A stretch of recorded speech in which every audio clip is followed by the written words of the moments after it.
ערב טוב, ברוכים הבאים לאצטדיון בנתניה. ערב טוב למכבי תל אביב, ערב טוב לטיראנה מאלבניה.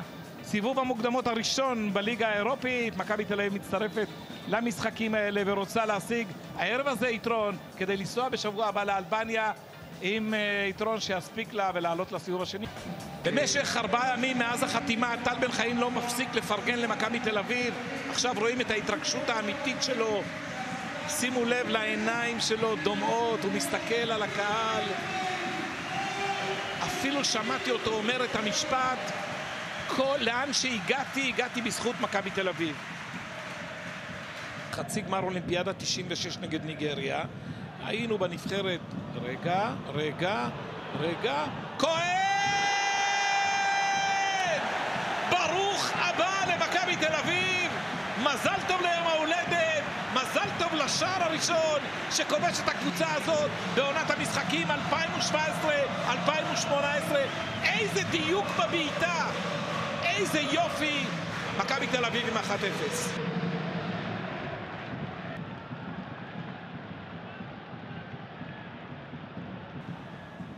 דוד זאדה, גיא קיארטינסון מבקש, מקבל, מסתובב, בועט, ליקה, עודף.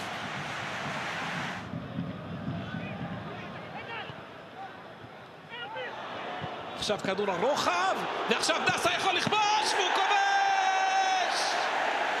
אלי דסה! 2-0 למכבי תל אביב. איפה ראית מגן מבשל למגן? זה דבר שאנחנו רואים הרבה בכדורגל. אופיר דוד זאדה עם כדור רוחב, אלי דסה מגיח מאי שם, בועט במדויק, מכניע את ליקה. כן, הכל מתחיל עם טיבי, דסה תומך בהתקפה והרבה אוויר יוצא. לנסות לחפש את השלישי. לא, בהחלט, אבל לא בכל מחיר. הנה, אתה רואה, לחפש את ההזדמנות. דוד זאדה, בישל אחד, יכול לבשל לשוינפלד השני, והוא מבשל, לא!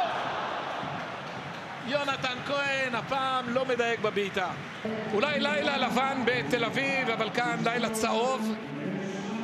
צהוב קצת דהוי, עם ניצחון שבכל זאת אלון אמור להספיק בשבוע הבא.